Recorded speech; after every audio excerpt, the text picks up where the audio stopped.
Oh, hey, what's up, everybody? So, I'm just gonna make this short and sweet. Just a quick tournament recap of this past Saturday, first qualifier for Arizona Bass Nation. It was held at Lake Martinez, Fisher's Landing, Colorado River, whatever you want to call it. It was basically held in the northern part of the Colorado River for me for the beginning of the day, and then I had to head back down south. So real quick, just a synopsis on how practice was going for me, how my pre-fishes went for me. I did go 5 weeks in a row to the river. This is my first year as a boater. I didn't want to fail as a boater. I didn't want to, just go out there and be like, man, I got this. Like I know how to fish. I know how to catch fish, but it's not just about that anymore. It's not just about me knowing that. It's not just about me saying, oh, hey, I can catch fish when other people are, running the boat and stuff like that. Now it's about me catching fish and getting somebody else to catch fish as well. So, with that being said, my pre-fishes went great. I mean, the first week I went, the winds were 30 plus miles an hour, and I couldn't do anything. I wasn't comfortable on the river at that point, running with the sandbars and everything around like that, so I left early that day. I didn't catch anything. I didn't fish for very long because of the wind. My second week I was there, I decided to stay south and figure out what was going on there instead of running all the way up north on the river. So I stayed south, and I started working some moving baits. Got on a pretty decent bite. I was in the water temperature anywhere between 56 to 58 degrees, and I was fishing depths in between 3 feet to 10 feet. And I was managing to catch not only nice fish, but fish that would fill a limit. That was week 2. Week 3, I went up north, found a couple bites here and there using the same thing, moving baits, rattle traps, chatter baits, spinner baits, swim baits. It didn't really matter. I found those bites, and I was happy with it. They were consistent. Go to week 3. I went up north again to week 4. What am I talking about? Week 4. I went up north again, and it stayed consistent. I came back down south. I was able to pick up a couple fish on the same pattern in a different area that I hadn't fished, so I was happy with that. And then come week 5, the week of the tournament, I tested the pattern again. It was prefrontal conditions, and I should have known then that the bite was going to be bananas. Between catching a 3 and 4 within my first 20 casts, and then going back later around, circling around and coming back to that same spot to see, because the weather had changed between when I caught those first 2 fish and then later in the day when it was warmer, the wind had died down a little bit, the sun was out, and then I hooked into a big fish on an easy 6 or 7 pounder. The guy that I had with me in the boat, that I needed him to net that fish because I was throwing a crankbait, he ended up breaking off the fish, and I'll show you a clip of that right now.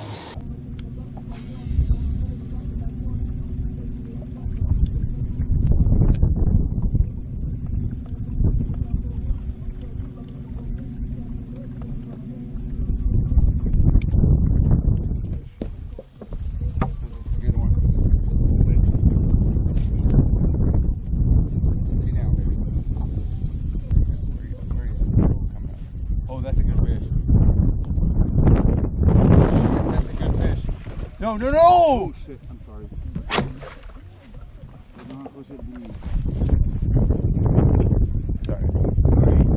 So then, I was happy with the consistent bite that I was on. I did have a backup plan to go bed fishing if I needed to. I had some bed fish marked on my graph, but it wasn't something that I was really keen on doing because I had another guy in the boat that I wanted him to catch fish. Now, if I mark bed fish, I want to catch those bed fish. Even if there's bucks on there, he can have the bucks or he can have whatever, but I don't like bed fishing because of the whole, I'm going to pinpoint on this fish and you can just throw to the back of the boat. I don't like that. It's happened to me. You get backboated, not my thing.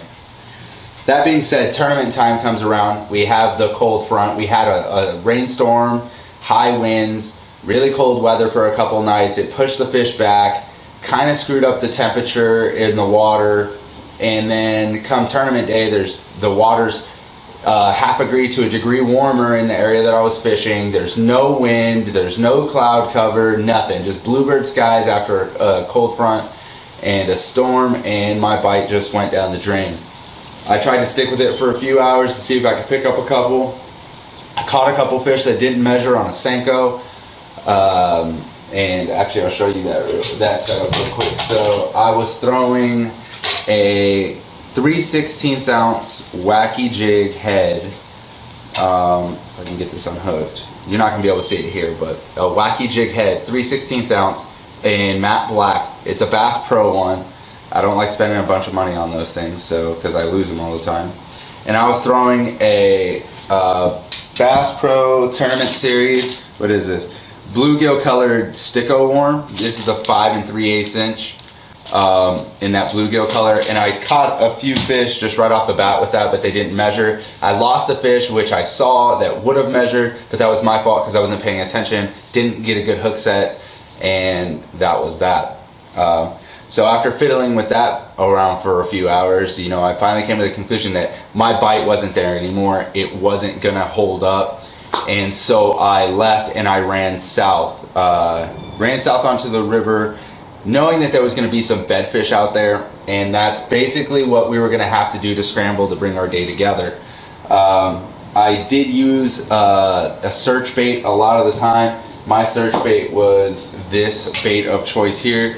This is a Strike King Laser Eye Shad. This one is the citrus color. This one's half an ounce. As you can see, there's still grass on this bait here, and that's because that's what I was focusing on. I was focusing on the grass that was, you know, 3 to 7 feet deep. It was green grass, it was very lush, and that's where the fish were hanging out, chasing shad, getting ready to spawn. They were pre-spawn fish, and that's what I was keying in on. Unfortunately, they weren't there come tournament time. And you know, it really sucked because I mean I had a really good bite.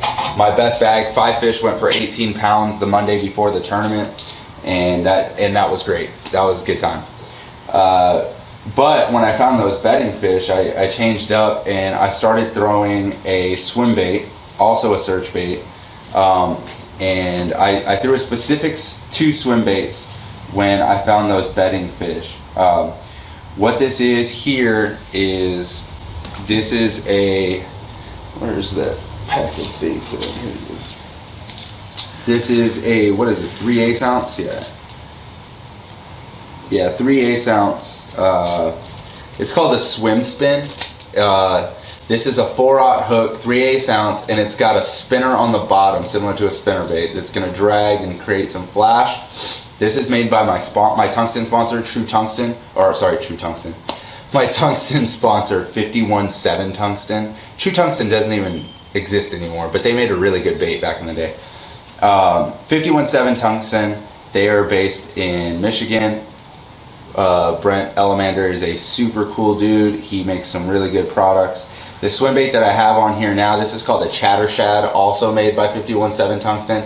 It's almost like a glide bait, but in a small swim bait version.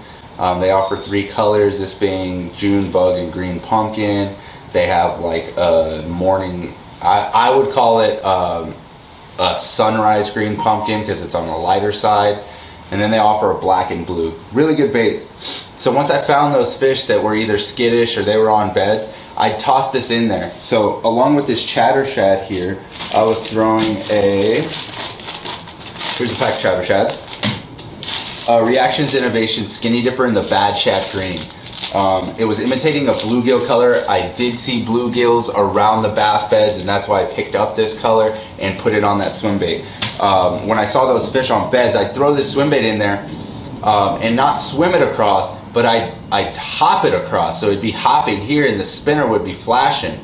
And I don't know, for some reason those fish just really couldn't resist it. And the 2-3 bedfish that I did happen to see and get an opportunity to throw it, they just went after it like a bat out of hell, and I ended up catching 2 of them. The 3rd bedfish, I really didn't want my non-boater to blank. I hate that. you know, as a non-boater, I hated not catching fish. It was the worst feeling in the world when you know you had every opportunity to catch a fish and either your boater backseated you or you just didn't execute. I hated that feeling. So the third bedfish that I had out there that I saw, I had sparked up. She basically swallowed this like 3 or 4 times, and I just let her spit it. And then I set up my non-boater with the same bait because I didn't want him to blank. He stuck her 3 times, couldn't keep her pinned, and then after that she just wasn't having it. She'd come back to the bed, you'd throw a bait at her, and she'd disappear. So that's how that one went. And then we saw another bedfish, but at that time we had run out of time. I was the check-in boat. I had to be in 15 minutes early, so we had to leave. And at that point, I had 2 fish in the live well for 4.45 pounds. I didn't know that at the time. I was just like, man, I got 2 fish. One of them's decent. But I didn't blank. I was happy. And I was satisfied with not blanking. I was a little upset that, you know, I didn't do as well as I should have. But I didn't blank. And as a boater, for the first time, I was happy about that. I was a little upset that my non-boater was blanking at the time when we were checking in. He did end up picking up a fish on the drop shot before our time was up. So he did not blank. Thank God nobody on my boat blanked. That was a good thing. So at the end of the day, my 2 key baits were the Senko, the Wacky Rig Senko. I actually picked up 1 bedfish on this exact bait here. That's why it's still tied on. I haven't taken anything off. It's 3/16 ounce matte black wacky jig head, and this is actually a Yum Dinger. I believe this is the 5-inch version. Yeah, this is the 5-inch Yum Dinger in Morning Dawn. I saw the fish go after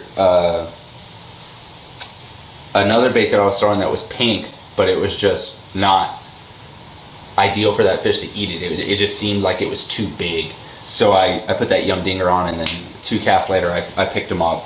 And then that second fish, the nicer fish, I picked up on this swim spin and the skinny dipper here. The first time I didn't keep it pinned, so I switched up to the chatter shad, and I was able to hook up with that fish and get it in the boat. And you know, I was throwing that excuse me, just to see what the gear was that I was using in regards to tackle wise. I was using a 7-foot, what is this, 7'6", I believe. Why can I never see? There it is. This is a 7'1" medium heavy with a moderate fast tip spinning reel. This is the Wild Black Carrot Stix edition. I had that paired with an Ardent C-Force spinning reel. It has 15-pound braided backing by McCoy Fishing Line. And then the leader on it is going to be, I was using 6-pound fluorocarbon, 100% fluorocarbon by McCoy Fishing Line. So that was what I was using for my spinning setup. When I was throwing that lipless, I was throwing on a few different rods. This has become my favorite rod to throw this lipless on, guys. I am sponsored by Carrot Stix, and I really appreciate their products. They're great products. But I ended up purchasing an Ardent Edge rod. Medium heavy, because I really needed another medium heavy, and at the time the one that I wanted from Carrot Stix was out of stock, so I couldn't get it. So I purchased this Ardent Edge rod, and I'll tell you what, if you're throwing a lipless, if you're throwing any type of crankbait, you can match up with this medium heavy rod. You will be 100% satisfied with it. I was a little worried because the tip was a little soft when I first got it, but this is a 7'6" medium heavy moderate fast tip rod. The tip is a little bit on the fast side, not the moderate fast side, but I was okay with that, especially throwing this lipless, because it was able to give the fish enough leeway to not rip the hook out of its mouth, but give me enough rod power and strength to keep that fish pinned. And I've been throwing that on the Ardent Apex Elite, which is on this rod right here, and the Ardent C-Force. This is the brand new C-Force reel that just came out maybe a week and a half ago, 2 weeks ago max, and I've been testing it out, and I'll tell you what, this reel is so smooth, guys. I would highly recommend it. This one and the Apex Elite are my favorite by Ardent. This one by far is the most comfortable that I've had in my hand in a very long time, guys. So this right here is paired with 15-pound braid by McCoy Fishing Line, and then I have 12-pound 100% fluorocarbon leader on it. and it was great, guys. I mean, I didn't break one bait off, and this reel can cast for days. It's very smooth. It did not skip. It did not miss a gear. It didn't, nothing. It was very smooth. I recommend you guys check them out. Maybe here pretty soon I'll do a giveaway on my page, and then you guys can pick one up. The next rod that I used, I was throwing big swim baits. I was throwing anything from 5 inches to 10-inch swim baits on these swim spins and also on underspins. So I was using a fairly heavy rod. This is a Taipan rod that I picked up. Simon Apodaca from Yuma makes these. Also Skinner rods and a couple other rods. This is the Elite series here. This is a 7-foot 9-inch heavy, moderate fast tip. This is their junior swim bait here. And I paired that with a 7-3-to-1 Ardent Apex Elite with this here on this Apex Elite is 15-pound fluorocarbon, 100% fluorocarbon by McCoy Fishing Line. And I was able to throw all my swim baits on this by adjusting my reel. This rod is a very universal rod. Again, I know I represent Carrot Stix and I know I represent Ardent reels, but there are some times where there's rods that are specifically made for other things that you need to use, and that is that case, okay? So don't think that I'm shortchanging my sponsors or anything when I say that I'm using a different rod. It's just that these rods are custom tailored to the things that we need to throw. Unfortunately, I haven't had the opportunity to test all of the Carrot Stix rods or test all of the Ardent rods to figure that out. I know that Simon makes a great product with these Taipan rods, and that's why I was able to pick one up. So that's a tournament recap on what happened and how I finished. I finished 44th place overall out of 59, which is not great, but I'll take it because it's points, guys. And if you have any questions on the gear that I used, or you want to get hooked up with some of the gear that I use for my sponsors, or have any questions on how it performs, please feel free to leave a comment. Please feel free to hit me up in a direct message. If you have my cell phone number, call me, whatever, this, that, and the other thing. Just get a hold of me, and I'll make sure.